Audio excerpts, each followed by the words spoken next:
Dragon China hacking కోసం ఓ private ఆర్మీని ready చేసుకుంటుంది. చైనాకు అభద్రతా భావం ఎక్కువ. అదే సమయంలో ప్రపంచాన్ని శాసించాలన్న టార్గెట్ పెట్టుకుంది.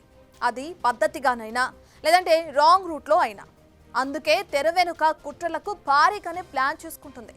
మేం చేసేదే శాసనం, చెప్పేదే చేయాలి అన్న ధోరణితో వ్యవస్థలను గుప్పిట్లో పెట్టుకునే భారీ కుట్రలు జరుగుతున్నాయి. చైనా హ్యాకర్స్ ఆర్మీ వెనుక కళ్ళు చెదిరే వాస్తవాలు బయటకొస్తున్నాయి.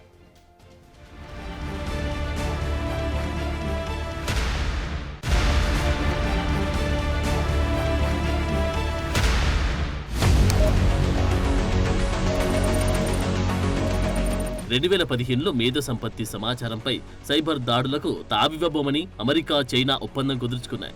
దీని కిందకు వాణిజ్య రహస్యాలు, ఇతర రహస్య సమాచారం కూడా వస్తుంది. అయితే ఆ మరుసటి ఏడాది ఆ ఒప్పందాన్ని చైనా ఉల్లంఘిస్తుందని అమెరికా నేషనల్ సెక్యూరిటీ ఏజెన్సీ ఆరోపించింది. అది మ్యాటర్. ఏ ఒప్పందాన్ని కూడా చైనా సరిగ్గా ఫాలో అవ్వదు.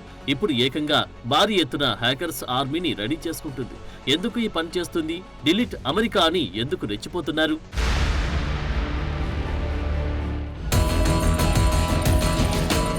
చైనా ప్రపంచవ్యాప్తంగా సైబర్ దాడులు, గూఢాచార్యం, డేటా చోరీ కోసం పవర్ఫుల్ హ్యాకర్స్ ఆర్మీ నిర్మిస్తుందన్న ఆరోపణలు పెరుగుతున్నాయి. ఈ హ్యాకర్లు చైనా ప్రభుత్వం, people's liberation army, ministry of state security ఆదేశాల ప్రకారం పనిచేస్తాయంటున్నారు. People's liberation army strategic support force 2015లో చైనా అధ్యక్షుడు జిన్పింగ్ ఆర్మీలో ఎన్నో మార్పులు చేశారు. అప్పుడే దీన్ని ఏర్పాటు చేశారు. ఎస్ఎస్ఎఫ్ కు ఇలాంటి దాడులు చేసే పూర్తి సామర్థ్యం ఉంది. Security trials, tools, analytics, information system సాయంతో చొరబడుతుంటారు. సాఫ్ట్వేర్ లోపాలను పసిగట్టడం, చొరబడడం, బెదిరించడం, స్తంభింపజేయడం ఇదే చైనీస్ హ్యాకర్స్ టార్గెట్. హ్యాకింగ్ ను ప్రోత్సహించేందుకు చైనా హ్యాకింగ్ పోటీలు నిర్వహిస్తుంటుంది. ఇందులో యంగ్ టాలెంటెడ్ హ్యాకర్లను గుర్తించి వారి స్కిల్స్ పెంచుతారు. గతంలో చైనీస్ హ్యాకర్లు అంతర్జాతీయ పోటీల్లో డామినెంట్ గా ఉండేవారు. అయితే ఆల్ ఆఫ్ సడన్ గా వారందరినీ కేవలం దేశీయ పోటీల్లో మాత్రమే పాల్గొనాలని బీజింగ్ ఆర్డర్ వేసింది.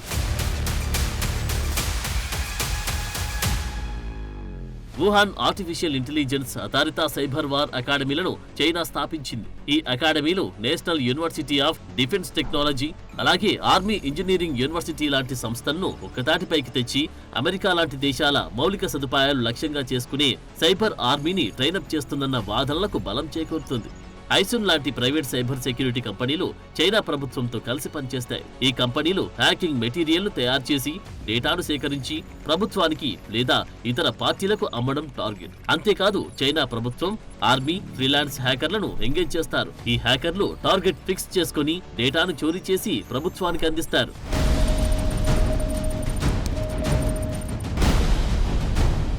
చైనీస్ హ్యాకర్లు ఇప్పటికే చాలా దేశాల్లో తమ నైపుణ్యాలు చూపి ఆ దేశాలను ఎఫెక్ట్ చేశారంటున్నారు. అయితే ఆధారాలు లేని ఆరోపణలతో చైనాను నిందించడం కరెక్ట్ కాదని డ్రాగన్ కంట్రీ ఎప్పటికప్పుడు కొట్టి పారేస్తూనే ఉంది. అయినా సరే చేసేది చేస్తూనే ఉంటుంది. 2023 నుంచి చైనా హ్యాకర్లు అమెరికాలోని ఏటీ, యాంటీ, వెరిజోన్ లాంటి టెలికాం కంపెనీలను హ్యాక్ చేసి ట్రంప్, జేడీ వాన్స్, కమలా హ్యారిస్ లాంటి రాజకీయ నాయకుల ఫోన్ డేటాను సేకరించారంటారు. 2024 డిసెంబర్లో యుఎస్ ట్రెజరీ డిపార్ట్మెంట్లోని అన్క్లాసిఫైడ్ డాక్యుమెంట్లను, ఉద్యోగుల వర్క్ స్టేషన్లను యాక్సెస్ చేశారన్న డౌట్లను అమెరికా వ్యక్తం చేసింది. ఈ జూలైలో ఏకంగా అమెరికా జర్నలిస్టుల మైక్రోసాఫ్ట్ అకౌంట్లను హ్యాక్ చేయడం, జాతీయ భద్రత, ఆర్థిక విధానాలపై రిపోర్టింగ్ చేసే వారిని టార్గెట్గా చేసుకున్నారు. చైనీస్ హ్యాకర్లు తమ టాలెంట్ చూపించేందుకు ఏ దేశాన్ని కూడా వదలడం లేదు. రష్యన్ సైనిక సంస్థలు, ప్రభుత్వ ఏజెన్సీలను టార్గెట్ చేసుకున్న పరిస్థితి. ఉక్రెయిన్ యుద్ధంలో రష్యా సైనిక అనుభవం, డ్రోన్ యుద్ధం, రాడార్ డేటా, శాటిలైట్ కమ్యూనికేషన్లను చోరీ చేసే ప్రయత్నాలు జరిగాయంటున్నారు. చైనీస్ హ్యాకర్లు రకరకాల గ్రూపులుంటాయి. వీరంతా కలిసి అమెరికాలోని విద్యుత్, నీరు, రవాణా, కమ్యూనికేషన్ వ్యవస్థను లక్ష్యంగా చేసుకుని భవిష్యత్తులో అస్థిరత సృష్టించేందుకు రెడీగా ఉన్నాయంటున్నారు. 2024 జూలై నుంచి 2025 మార్చి వరకు చైనా హ్యాకర్లు 75కు పైగా సంస్థలను, టెలికాం, ఐటీ సర్వీసెస్, ప్రభుత్వ రంగాలను టార్గెట్ చేసుకున్నారు. ఇది ప్రపంచవ్యాప్తంగా కలవరానికి దారితీస్తోంది.